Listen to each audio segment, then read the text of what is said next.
Students, आज हम पढ़ेंगे यूग्लिनॉइड्स, डाइनोफ्लैजिलेट्स और डायटम्स के बारे में। हमें पता है कि ये तीनों क्या हैं। ये हैं प्लांट लाइक प्रोटिस्ट। अब सबसे पहले जो है वो हम देख लेते हैं यूग्लिनॉइड्स को कि यूग्लिनॉइड्स जो हैं वो क्या होते हैं। यहाँ हमारे सामने जो है ये डायग्राम है और ये डायग्राम किस चीज़ की है, ये है यूग्लिना की डायग्राम है। ये यूग्लिना जो है ये कहाँ से ताल्लुक रखता है, ये यूग्लिनॉइड से ताल्लुक रखता है।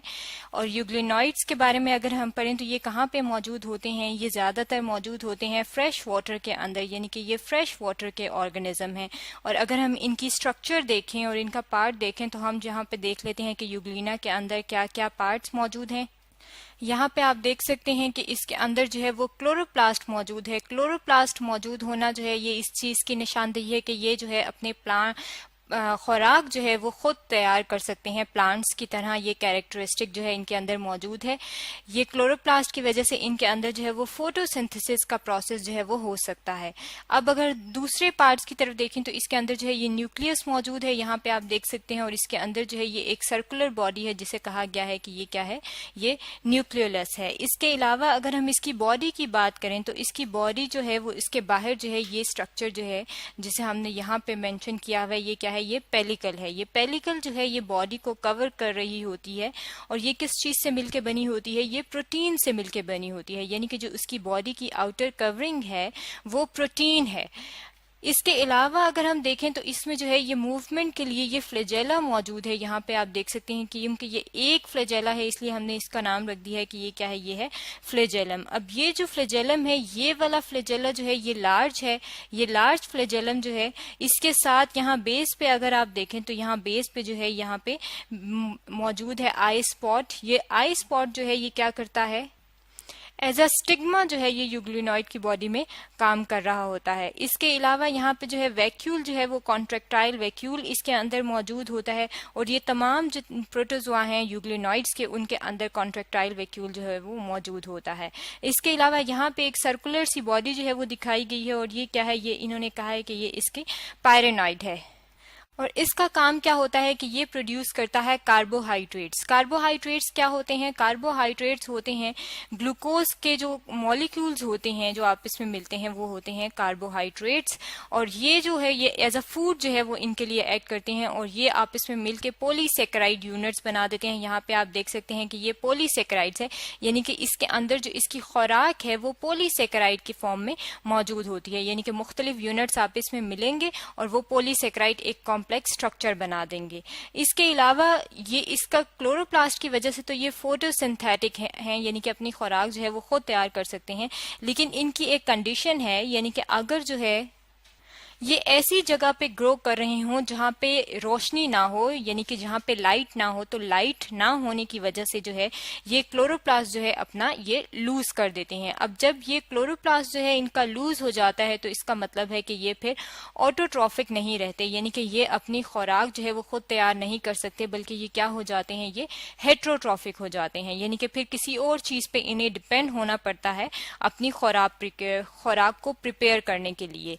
अब अगर हम दूसरा इसी का प्लांट लाइक प्रोटिस्ट का ग्रुप देखें तो वो है डाइनोफ्लैजिलेट्स। यहाँ पे जो हमारे सामने ये डायग्राम है ये किस चीज की है, ये डाइनोफ्लैजिलेट्स की है। यहाँ पे अगर आप इसकी स्ट्रक्चर देखें तो यहाँ पे आपको नजर आएगा कि यहाँ पे हमने लिखा है कि ये सेलुलोज प्लेट्स जो हैं ये यहाँ पे मौजूद होती हैं, यानी कि सेलुलोज मौजूद होता है इनकी कंपोजिशन में। और अगर इसी प्लेट्स को यहाँ पे आप ज्यादा वाज़ेह तरीके से यहाँ पे देख सकते हैं तो ये जो गैप्स हैं यहाँ पे क्या मौजूद है, सिलिका मौजूद है। अब सिलिका जो है इन सेलुलोज प्लेट्स के अंदर जो है वो धंसा हुआ होता है। इसका मतलब है सेलुलोज और सिलिका जो है वो दोनों मिलके इसकी कंपोजिशन में हेल्प करते हैं। इसके अलावा इसमें फ्लैजेला जो है वो मौजूद होता है। और अगर हम इसके अंदर मौजूद पिगमेंट्स की बात करें कि इसके अंदर पिगमेंट्स जो है वो कौन कौन से हैं, क्लोरोफिल ए जो है वो इसके अंदर मौजूद होता है। इसके अलावा क्लोरोफिल सी जो है ये मौजूद होता है। और इसकी वजह से क्लोरोफिल ए की वजह से जो इसका कलर होता है वो होता है ग्रीन, और क्लोरोफिल सी की वजह से जो है इसके अंदर जो है वो येलो कलर कलर होता है और ब्राउन कलर होता है। और इस येलो और ब्राउन कलर की वजह से ये क्या होते हैं, ये बनाते हैं रेड टाइड्स। अब ये रेड टाइड्स क्या हैं? रेड टाइड्स वो होती हैं जिनमें ये जो फ्रीक्वेंटली ये कलर प्रोड्यूस कर रहे होते हैं वाटर के अंदर, और वो कलर जो है वो कौन सा होता है, वो होता है रेड कलर का होता है, या वो ब्राउन होता है, या ऑरेंज होता है। अब इसकी वजह से वो जो कलर प्रोड्यूस होते हैं उस वाटर में, हम उनको कह देते हैं कि ये रेड टाइड्स हैं। अब ये सारे के सारे जो ऑर्गेनिज्म हैं, ये जो डायनोफ्लैजिलेट्स में आते हैं, और ये जो आप देख रहे हैं ये क्या है, ये ज्यादातर जो है वो यूनिसेलुलर होते हैं, यानी कि एक सेल्स पे मुश्तमिल होते हैं। और ये मौजूद कहाँ पे होते हैं? ये ओशंस के अंदर मौजूद होते हैं। नेक्स्ट जो है वो है डायटम्स। अगर हम डायटम्स के बारे में स्टडी करें तो ये भी हमें पता है प्लांट लाइक प्रोटिस्ट हैं। यहाँ पे आप अपने सामने जो है ये देख सकते हैं। और ये क्या है, ये भी यूनिसेलुलर होते हैं, यानी कि एक सेल से मिलकर बने होते हैं। और ये कहाँ पे मौजूद होते हैं? जो ताज़ा पानी होता है, फ्रेश वाटर जो होता है, उसके अंदर मौजूद होते हैं। अब अगर आप इनकी अपीयरेंस देखें तो इनकी अपीयरेंस जो होती है वो एक बॉक्स की तरह की होती है। बॉक्स की तरह की अपीयरेंस का क्या मतलब होता है?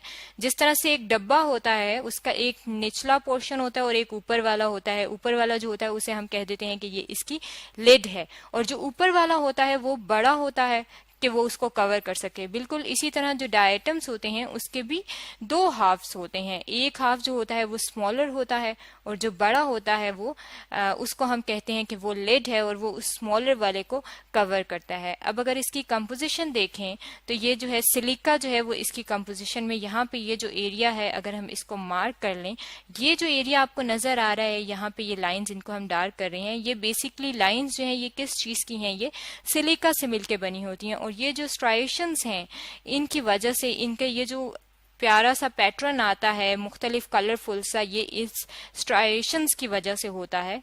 और ये बिल्कुल ये जो सिलिका है ये अगर हम देखना चाहें, ये कहा जो ग्लास की कंपोजिशन है, ग्लास का जो इंग्रेडिएंट है उसमें भी जो है वो सिलिका यूज होता है।